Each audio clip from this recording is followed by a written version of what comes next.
தமிழக வெற்றி கழகம் அதுவுமே ஒரு பெரிய ஃபினாமினன் தான். நானும் கூட இவ்வளோ பெரிய வெற்றி வரும்னு நான் எதிர்பார்க்கேன்.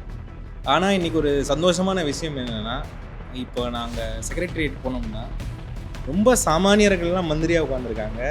அது பார்க்குறதுக்கே நமக்கு வந்து ஒரு சில சமயத்தில் வந்து ஆச்சரியமாகவும் இருக்குது, சந்தோஷமாகவும் இருக்குது. இதில் பெரிய இன்க்ளூசிவ்னஸ் என்னென்னா, தமிழ்நாட்டில் வந்து பிஜேபியோட லீடராக அண்ணாமலை வந்ததுக்கப்புறம் தான் எல்லா ரவுடிகளும் ரொம்ப சேஃபானாங்க.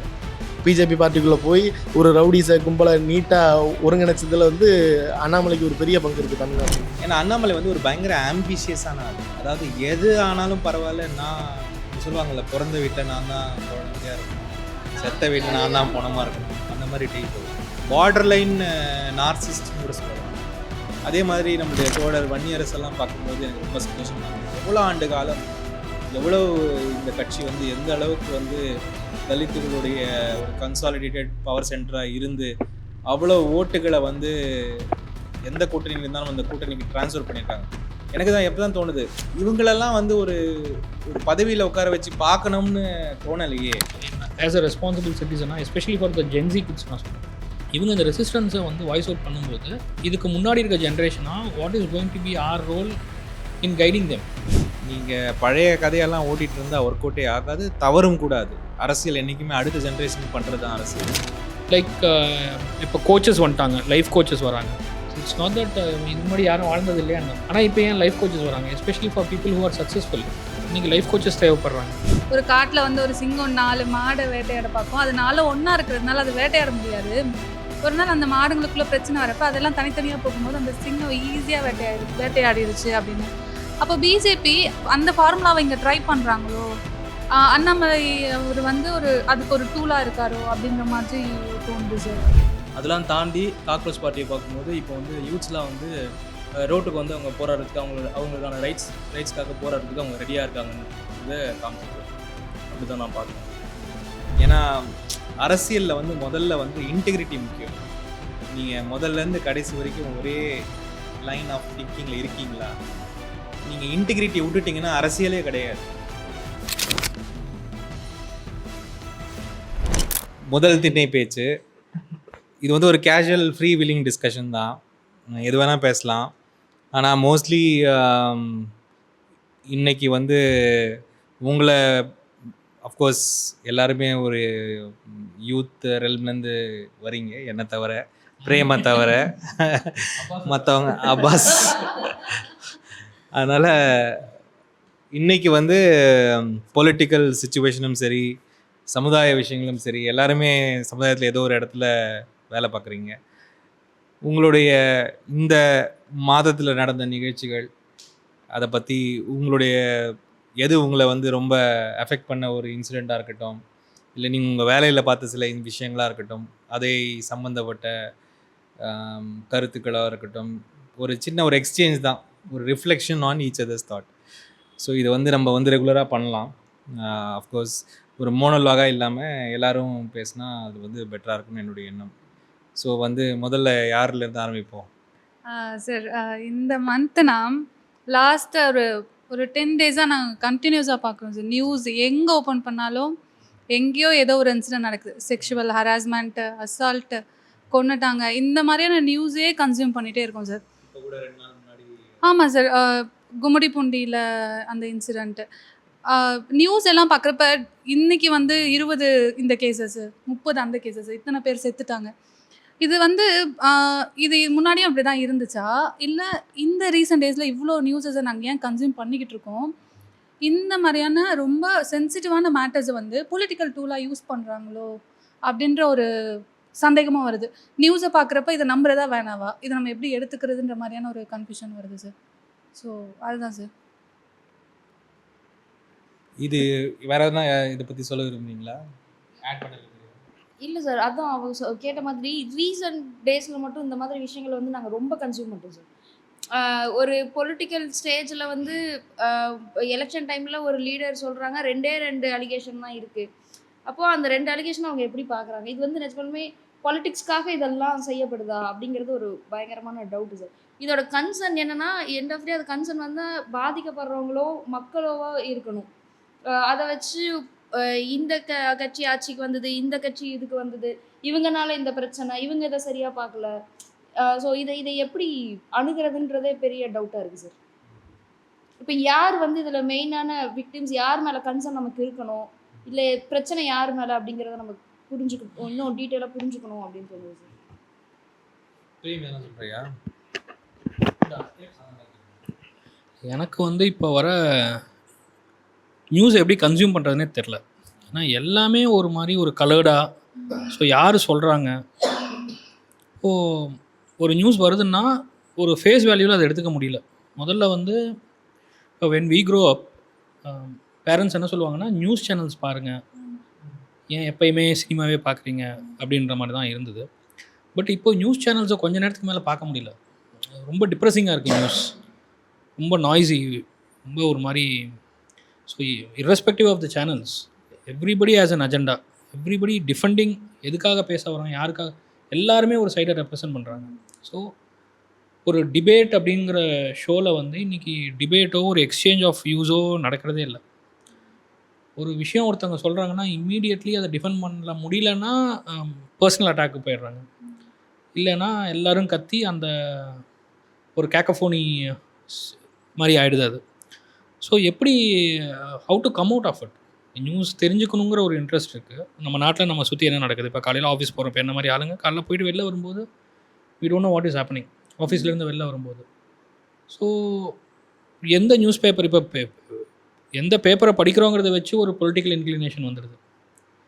எந்த நியூஸ் சேனலை பார்க்குறோம் அப்படிங்கும்போதே you belong to one set of ideology. So where is a space to argue or to have a debate and understand and correct ourselves? அதுக்கான ஸ்பேஸ் இல்லை இப்போது, எனக்கு தெரிஞ்சு என்னோடய பெர்ஸ்பெக்டிவில் இல்லை. ஒரு காலத்தில் இருந்திருக்கலாம் அந்த percentage wise, but I think it is becoming more and more binary, which is I don't think not good for any democratic discussion. இந்த பிட்வீன் 0 and 1 இருக்கிற ஸ்பேஸில் தான் வந்து நிறைய பேருடைய பொலிட்டிக்கல் தாட்ஸாக இருக்கட்டும், சோஷியல் வேல்யூஸ், இதை இவால்வ் ஆகிறதுக்கான ஸ்பேஸ் வந்து இன் பிட்வீன் அது ரொம்ப ஷ்ரிங்க் ஆகிட்டு வர மாதிரி எனக்கு தோணுது. வேறு எதுவும் ஆட் பண்ணுவீங்களா? ஆனால் இது வந்து இது ரொம்ப பேசப்பட்ட ஒரு விஷயம் தான் நியூஸ் அப்படின்றது. இப்போ இந்தியாவை பொறுத்த வரைக்கும் நம்ம இன்றைக்கி இந்த கடந்த 10-15 வருஷமாக இந்த டிவி சேனல்ஸை பார்க்குறோம். பட் இது வந்து உலகத்தில் வந்து பல முறை இது டிஸ்கஸ் பண்ணப்பட்ட விஷயம்தான். இன்ஃபேக்ட் வந்து ஜேர்னலிசமும் நியூஸ் ஏஜென்சியும் வேறு, ஒரு டெலிவிஷன் சேனலும் ஜேர்னலிசமும் வேறு. அதே மாதிரி ஜேர்னலிஸ்ட் வேறு, மீடியா ஹவுசஸ் வேறு. இது வந்து நம்ம புரிஞ்சிக்க வேண்டிய விஷயம். இன்ஃபேக்ட் வந்து இது சோம்ஸ்கி இதை பற்றி ஒரு அருமையான புக்கு எழுதியிருக்காரு, மேனுஃபேக்சரிங் கன்சென்ட் அப்படின்ட்டு. ஒரு மீடியா சேனல், ஒரு நியூஸ் சேனல், அது வந்து அவர் சொல்கிற விஷயம் என்னென்னா, அதில் வந்து ஒரு 5 ஃபில்டர் வந்து மீடியா ஏஜென்சிஸில் இருக்கும். ஃபில்டர் வந்து அதோடைய ஓனர் யார், அங்கேயே வந்து பாதி ஃபில்டர் ஆயிரும், உன்னை யார் ஓன் பண்ணுறா. 2வது ஃபில்டர் வந்து உனக்கு யார் ரெவென்யூ கொடுக்குறா, இது 2வது ஃபில்டர். இப்போ நீ பார்க்குற அந்த கேக்கோஃபனி, அடிதடி, சண்டை, இதெல்லாமே வந்து என்டர்டெயின்மெண்ட் வேல்யூ, ஏன்னா that is giving them money. So more and more of that அது வந்து ஃபில்டர் அப் ஆகும். தேவையில்லாத போரிங் நியூஸ், தூர்தர்ஷன் டைப் இன்ஃபர்மேஷன்லாம் ஃபில்டர் டவுன் ஆகும். அதே மாதிரி 3வது அவங்களுடைய பொலிட்டிக்கல் லீனிங் என்ன. நம்ம தமிழ்நாட்டில் பார்த்தோன்னா பொலிட்டிக்கல் டிவி சேனல்ஸ் நிறைய. ஸோ இப்போ நீங்கள் சன் டிவி பார்த்தீங்கன்னா ஒரு விதமான நியூஸ் தான் வரும், ஜெயா டிவி பார்த்தீங்கன்னா வேறு விதமான நியூஸ் தான் வரும். அந்த பொலிட்டிக்கல் லீனிங் ஒரு ஃபில்டர். இதுவும் இல்லாமல் இந்த ரேட்டிங் ஏஜென்சிஸ், இவங்களுடைய இன்ஃப்ளூயன்ஸ், மக்களுடைய ஒரு எதிர்பார்ப்பு, இது எல்லாமே வந்து கலந்து தான் ஒரு மீடியா ஹவுஸ் உருவாகுது, ஒரு சேனலில் நியூஸ் வெளியே வருது.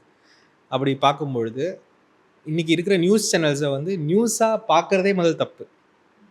இட் ஹஸ் ரீப்ளேஸ் என்டர்டெயின்மெண்ட், அப்படி தான் நம்ம பார்க்கணும்.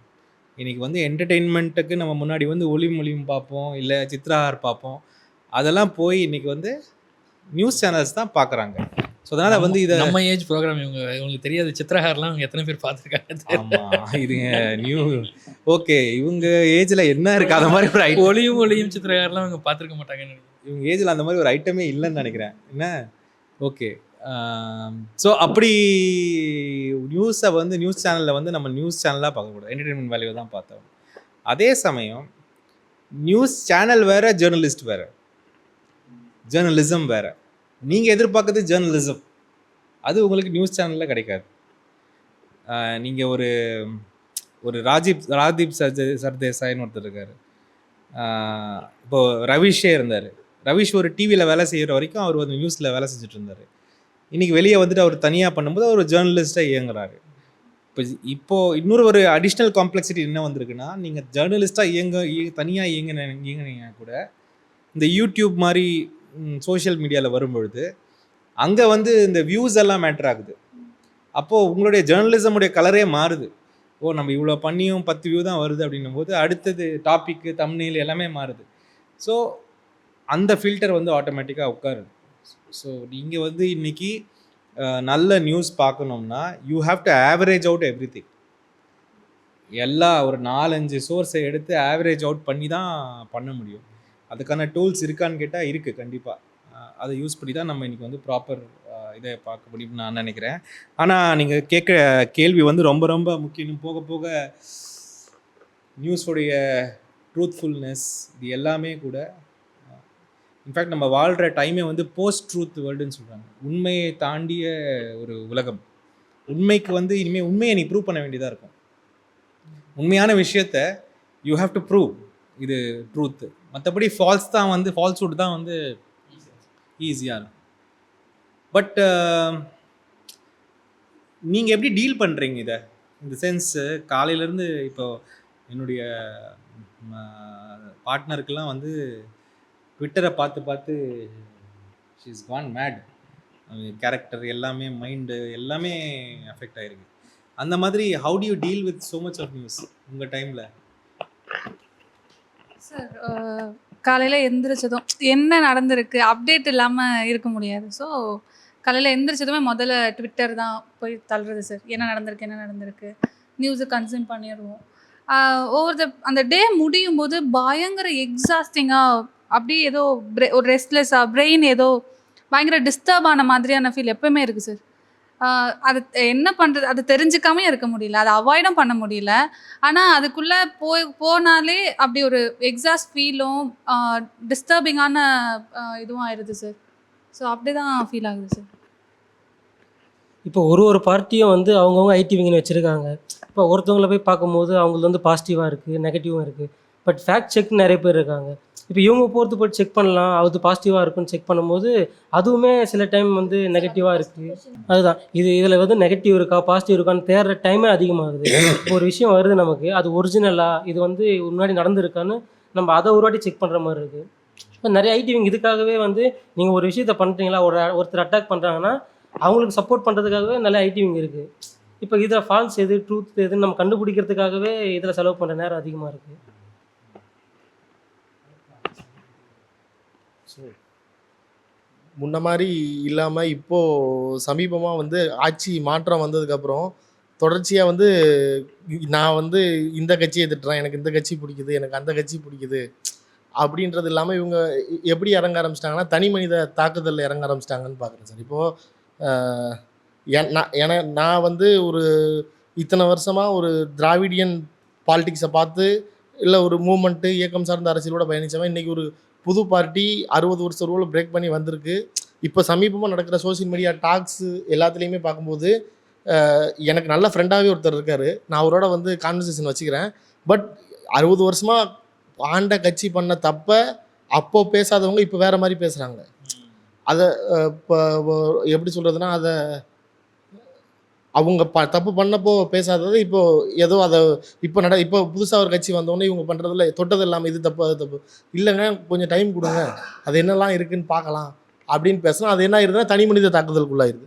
இப்போ அதை பேசும்போது ஒரு நண்பர்களாக இருக்கிறவங்க வந்து என்ன ஆயிடுறாங்கன்னா நான் சண்டை போட்டு விரோதிகளாக மாறிடுறாங்க.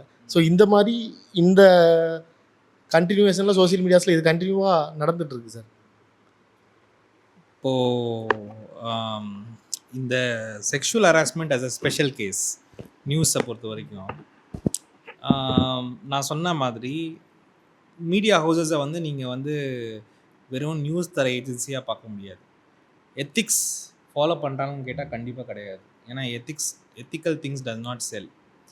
அப்போ இந்த மாதிரி விஷயங்கள் க்ரைம் செல்ஸ், அதுவும் இந்த மாதிரி வந்து ஒரு heinous crime related to some sexual harassment, அதை எந்த அளவுக்கு ட்ரமடைஸ் பண்ணுமோ அவங்க ட்ரமடைஸ் பண்ணுவாங்க. ஆனால் சமுதாயத்தில் வந்து நீங்கள் இது இன்றைக்கி தானா நடக்குதா அப்படின்னு கேட்டால் நிறைய க்ரைம்ஸ் வந்து முதல்ல ரிப்போர்ட் ஆகாமலே இருந்தது. இந்த மாதிரி க்ரைம்ஸ் எஸ்பெஷலி அந்த பார்வையில் பார்த்தோன்னா ஓரளவுக்கு இது வந்து ஒரு லைம் லைட்டில் வந்திருக்கு. ஒரு இன்ஃபேக்ட் இந்த நிர்பயா கேஸ்க்கு முன்னாடி நீங்கள் வந்து இந்த மாதிரி செக்ஷுவல் ஹராஸ்மெண்ட், ரேப் இதெல்லாமே அன்ரிப்போர்ட்டடாக தான் போகும். வெளியே தெரிஞ்சால் அநியாயன்ற மாதிரி தான் போகும். நிர்பயா தான் முதல் அதை வந்து ஓரளவுக்கு என்னது பிரேக் பண்ணுது. ஆனால் அதுலேயும் கூட நிறைய எத்திக்ஸ் வயலேஷன் இருந்தது. அவங்களுடைய ஐடென்டிட்டி சொல்லப்பட்டது, பெரிய பிரச்சனைகள். இதெல்லாம் வந்து இந்த எத்திக்கல் விஷயம்லாம் கண்டிப்பாக யாரும் ஃபாலோ பண்ணுறதில்ல. ஆனால் இது வேணும்னே பண்ணுறாங்களான்னு கேட்டால் சொசைட்டியில் நடக்கிறது தான். நம்ம சமுதாயத்தை பொறுத்த வரைக்கும் வந்து சேஃப்டி இந்த மாதிரி விஷயங்கள்லாம் இல்லைன்றது வந்து உண்மையாக இருந்தால் கூட அதையும் தாண்டி இது ஒரு ஆணாதிக்க சமுதாயம். இந்த ஆணாதிக்க சமுதாயத்தில் இந்த மாதிரி க்ரைம் வந்து ஒரு part of a terrorising tool. இந்த ஆணாதிக்க சமுதாயத்தை எப்போ நம்ம டேக்கிள் பண்ண ஆரம்பிக்கிறோமோ அன்னிலேருந்து தான் இதெல்லாம் கொஞ்சம் மாறும். 5 வயசில் வீட்டில் ஒரு பையன் வந்து அவங்க அக்காவை வந்து கை நீட்டி அடிக்கிறான்னா அதை வந்து இல்லை பையனை அடிக்க தானே செய்வான் அப்படின்னு பேசுகிற சமுதாயத்தை என்னைக்கு வந்து மாற்றுறோமோ, ஆம்பளை பையனா அப்படி தான் இருப்பான் அப்படின்னு சொல்கிற சமுதாயம், அதே பையன்தான் வளர்ந்து இந்த மாதிரி காரியத்தில் ஈடுபடும். ஸோ அதனால் அதை எப்போ மாற்றுறோமோ அது வரைக்கும் இந்த விஷயங்கள்லாம் நடக்க தான் செய்யும். ஆனால் அதை வந்து ட்ரமடைஸ் பண்ணி அதில் ஒரு ஆதாயம் தேடுற மீடியா சேனல்ஸும் இன்றைக்கி இருக்க தான் செய்யுது. ஸோ அட்லீஸ்ட் பேர் மினிமம் சில விஷயங்கள்லேருந்து வெளியே இருக்கணும் என்பது என்னுடைய பார்வை. ஆனால் நீங்கள் பார்த்தீங்கன்னா மீடியா சேனலில் இன்றைக்கி ஒரு ரேட் ரேஸில் இருப்பாங்க. இவன் ரிப்போர்ட் பண்ணிட்டானா, அவன் ரிப்போர்ட் பண்ணலையா, என்னடா மேலேருந்து அவனை கூட்டுவாங்க. அந்த 1 மணி நேரம் டிஆர்பி கூட அவங்களால விட்டு கொடுக்குற நிலைமையில் அவங்க இல்லை. ஸோ அப்படி இருக்கும்பொழுது நம்ம தான் வியூவர்ஸாக நமக்கு என்ன தேவைன்னு நம்ம கன்சியூம் பண்ணிக்கணும். இன்றைக்கி வந்து வெளியே 1000 ஹோட்டலில் 1000 ஃபாஸ்ட் ஃபுட் விற்றாலும் நல்ல உணவாக நம்ம தானே தேடி சாப்பிடணும். அந்த மாதிரி தான் நம்ம கன்சம்ஷனில் I think we have to change. So இதில் சில நல்ல பேர்லாம் நல்ல ஆளுங்களாம் இருக்காங்க. அவங்களெல்லாம் நம்ம ப்ரொமோட் பண்ணால் அவங்களெல்லாம் நம்ம கொஞ்சம் பே பண்ணி அவங்களுக்கெல்லாம் அந்த அட்லீஸ்ட் அந்த பேர் மினிமம் அந்த மானிட்ரி ஃபில்டர்லேருந்து அவங்கள வெளியே எடுத்தோம்னா நல்ல ஜேர்னலிசமும் வளரும். ஆனால் அதை வளர்க்கணும், அதுவும் பார்ட் ஆஃப் அவர் ஜாப். ரெண்டாவது முக்கியமான ஒரு விஷயம் என்னென்னா, ஒரு சமுதாயத்தில் என்ன பேசணும்னு முடிவு பண்ணுறது மீடியா தான். இன்றைக்கி என்ன பேசணும், இந்த அஜெண்டா செட்டிங்னு சொல்லுவாங்க, அஜெண்டா செட்டிங் ரோல். அந்த அஜெண்டா செட்டிங் ரோல் வந்து மீடியா. அதனால தான் மீடியா இம்பார்ட்டண்ட். மீடியா வந்து நல்லதை சொல்கிறாங்களா, உண்மையாக சொல்கிறாங்களா, சொல்ல மாட்டாங்களான்றதை விட எதை பேசணும்னு முடிவு பண்ணுறது மீடியா. அந்த அஜெண்டா செட்டிங் ரோலில் இன்றைக்கி வந்து தேவையான அஜெண்டாவை யாரும் செட் பண்ணுறது இல்லைன்றது தான் அவங்க மேலே இருக்க பெரிய குற்றச்சாட்டு. தேவையில்லாத ஆணியெல்லாம் அடிச்சுட்டே இருக்கு. இல்லை, அஜெண்டாவே தவறாக செட் பண்ணுவாங்க. இன்றைக்கி வந்து ஒரு வேலையில்லா திண்டாட்டம் ஒரு பெரிய அஜெண்டானா அதை விட்டுட்டு அவங்க வேற ஏதோ ஒன்று தான் செட் பண்ணுவாங்க. ஒரு சினிமா நியூஸ் அது இப்போ ஆக்சுவலாக நியூஸ் சேனல் ஏன் சார் அதை பண்ணணும்? இதுக்கு பேக் எண்ட்லேருந்து யார் அதை செட் பண்ண வைக்கிறாங்க சார்? இப்போ நான் ஒரு நியூஸ் சேனல் ரன் பண்ணுறேன், எனக்கு ரொம்ப கான்ட்ரவர்சியான ஒரு நியூஸ் போடும்போது எனக்கு அதுலேருந்து பெனிஃபிட் ஆகுறேன்றது ஓகே. பட் அஜெண்டா செட் பண்ணுறேன் அந்த ஜோனில் இருக்கப்ப என்னை யாரோ பண்ண வைக்கிறாங்களா பேக் எண்ட்லேருந்து அப்படின்னு எனக்கு தோணுது. அதுதான் நான் சொன்னேன்ல, அந்த 5 ஃபில்டர் இருக்குல்ல. யார் இந்த மீடியாவை ஓன் பண்ணுறா, யார் இதுக்கு காசு கொடுக்குறா, எந்த ப்ரோக்ராமை ஜனங்க பார்க்குறாங்க, எதில் டிஆர்பி வருது, அவங்களுடைய பொலிட்டிக்கல் லீனியேஜ் என்ன, இது எல்லாமே தான் சேர்த்து தான் அந்த அஜெண்டாவை ஃபிக்ஸ் பண்ணுது. அதனால தான் ஒரு சில அஜெண்டா வந்து கிளியர் கட்டாக அவங்க திசை மாற்றம் செய்வதற்கே அவங்க பண்ணுவாங்க. இன்ஃபேக்ட் இன்றைக்கி அரசாங்கமே வந்து ஒரு மடைமாற்றும் அரசாங்கமாக தான் நம்ம சென்டரில் பார்க்க முடியுது. முக்கியமான ஒரு பிரச்சனை வரும்போது அதை டைவர்ட் பண்ணுறதுக்கு வேறு ஏதாவது ஒரு பிரச்சனையை கொண்டு வராங்க. அந்த மாதிரி தான் இன்றைக்கி பார்லிமெண்ட்டில் பில்ஸ் எல்லாம் கூட உள்ளே வந்துட்டுருக்கு. இந்த மாதிரி ரொம்ப ஒரு ஒரு ஒரு இல்லூஷனரி வேர்ல்டில் தான் இருக்கோம். ஆனால் அதுலேருந்து வெளியே வர முடியாமலாம் கிடையாது. ஆனால் கொஞ்சம் டைம் ஸ்பெண்ட் பண்ணணும், கொஞ்சம் கரெக்டாக நம்ம கேர்ஃபுல்லாக எந்த சோர்ஸை எப்படி நம்பணும் அப்படின்றது நம்ம பார்த்தா. ஆனால் இது ஒரு மேஜர் ஹெட்டேக் தான், சொல்லப்போனால் மேஜர் ஹெட்டேக் தான். மற்றபடி வேறு என்ன மேஜரான இந்த 2 பூம் இந்தியாவில் நடக்குது இல்லை சார்? இந்தியாவில் ஒன்று, ஸ்டேட் லெவலில் ஒன்று ஸ்டேட் லெவலில் அண்ணாமலை, இந்தியா லெவலில் காக்ரோச் பார்ட்டி. இது எப்படி சார் பார்க்குறீங்க? நீங்கள் என்ன யோசிக்கிறீங்க சார்? காக்ரோச் பார்ட்டியை பார்க்கும்போது வந்து இப்போ எப்படின்னா, யூத்லாம் வந்து இப்போ வந்து நம்ம தமிழ்நாடு பாலிடிக்ஸில் எடுத்தும் போது கூட சொல்லலாம் சார். இங்கே நிறைய ஈக்குவேஷன்ஸ் இருந்தது, கேஸ்ட் ஈக்குவேஷன் இருந்தது, மணி ஈக்குவேஷன் இருந்து, அந்த மாதிரி நிறைய ஈக்குவேஷன்லாம் இருந்தது. அதெல்லாம் தாண்டி காக்ரோச் பார்ட்டியை பார்க்கும்போது இப்போ வந்து யூத்ஸ்லாம் வந்து ரோட்டுக்கு வந்து அவங்க போராடுறதுக்கு, அவங்களுக்கான ரைட்ஸ்க்காக போராடுறதுக்கு அவங்க ரெடியாக இருக்காங்கன்றதை காமிச்சது சார். அப்படி தான் நான் பார்க்குறேன். ஸோ அது வந்து ஒரு ஆர்கானிக்கான போராட்டமாக உங்களுக்கு தெரியுதா, இல்லை ஏதாவது பேக்ரவுண்ட்லேருந்து யாராவது இயக்குற மாதிரி தெரியுதா? சார், என்னை பொறுத்த வரைக்கும் அது ஆர்கானிக்கான ஒரு போராட்டமாக தான் தெரிஞ்சது சார். ஏன்னா இது அன்ஆர்கானிக்காக இருந்துச்சுன்னா அவ்வளோ பேர் அங்கே அதை வந்து இது பண்ண மாட்டாங்க சார். உனக்கு என்ன தோணுது? இது ஒரு ட்ரிகர் பாயிண்ட்லேருந்து மெரினா நம்ம ஜல்லிக்கட்டு போராட்டம் மாதிரி ஒரு எமோஷனலான விஷயங்கள் ஏதோ ஒரு இடத்துல அவங்க மனசில் இருக்கிறத வந்து யாராவது ஸ்ட்ரோக் பண்ணும்போது சம்படி எக்ஸ்பிரஸ் இட், அண்ட் இதே என்ன இருக்கிற பல பேர் வந்து அதை ஆமோதிக்கிறாங்க, தி செகண்ட் தட் தாட். அப்போது இது இப்போ இருக்கிற இந்த சோஷியல் மீடியா மற்ற இந்த மாதிரி ஒரு ஸ்ப்ரெட் ஆகிற ஆப்பர்ச்சுனிட்டி வரும்போது there is an opportunity for people to gather, extend support. இந்த மாதிரி ஒரு ஆர்கானிக்கான மூமெண்ட்டு மேபி குட் ஒரு ஸ்டார்டிங் பாயிண்ட் வரைக்கும். ஆனால் ஒரு ப்ராப்பர் லீடர்ஷிப் இல்லாதப்போ இந்த குரூப் எப்படி முன்னாடி போகும்னு அவங்களுக்கு தெரியாது.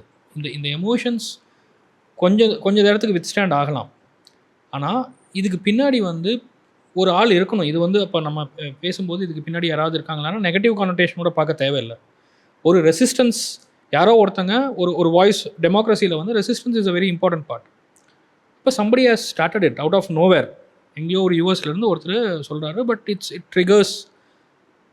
நிறையா பேர் இதை பண்ணுறாங்க. What next? So how it usually fizzles out.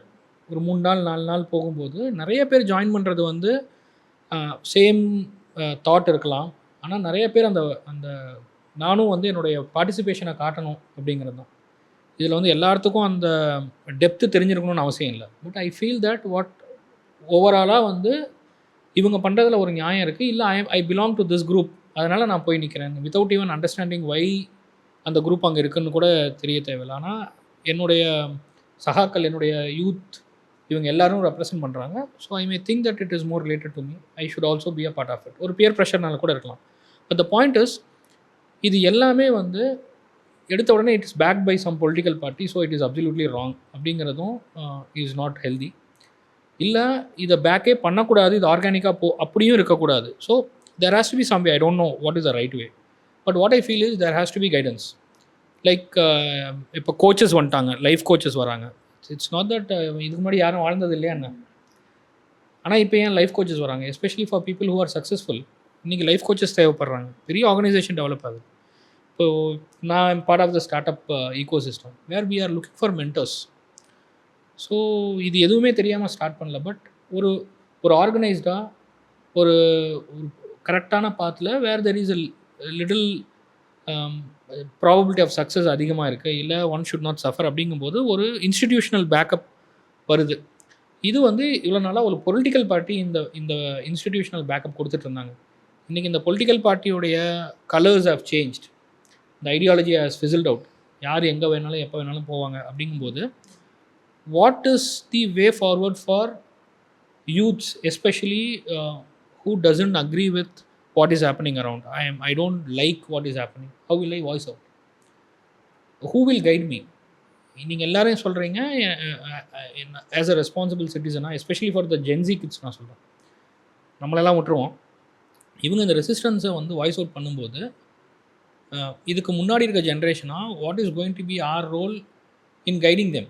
அது வீட்டிலையாக இருக்கலாம், அவங்க நினைக்கிற ஒரு விஷயங்களை வந்து ரைட்டு தப்புன்னு சொல்கிறதுலேருந்து இந்த மாதிரி இல்லை நீங்கள் சொல்கிறது உங்கள் காலத்துக்கு okay but we feel that is not the way அப்படின்னு சொல்கிறவங்களுக்கு how are we going to hand hold them? Who is going to do that? எனக்கு என்னவோ ஒரு ப்ரீவியஸ் ஜென்ரேஷனுக்கும் அடுத்த ஜென்ரேஷனுக்கும் எப்பவுமே ஒரு கேப் இருக்கும். இந்த டைம் அந்த கேப் வந்து ரொம்ப டிரான்ஸ்ஃபர்மேஷனல் கேப்னு எனக்கு தோணுது. ஜென்சியோடைய தாட் ப்ராசஸ்ஸே என்னன்றது சரியாக ப்ரீவியஸ் ஜென்ரேஷனுக்கு புரியலன்றது தான் எனக்கு தெரிகிற விஷயம். இன்னும் நிறைய புரிதலில் கேப்ஸ் இருக்குது. அவங்களுடைய லைஃப் ஸ்டைல், அவங்களுடைய தாட் ப்ராசஸ் எல்லாமே வந்து கொஞ்சம் வேகமாக மட்டும் இல்லை, ரொம்ப ரொம்ப டிஃப்ரெண்ட்டாகவும் இருக்குது.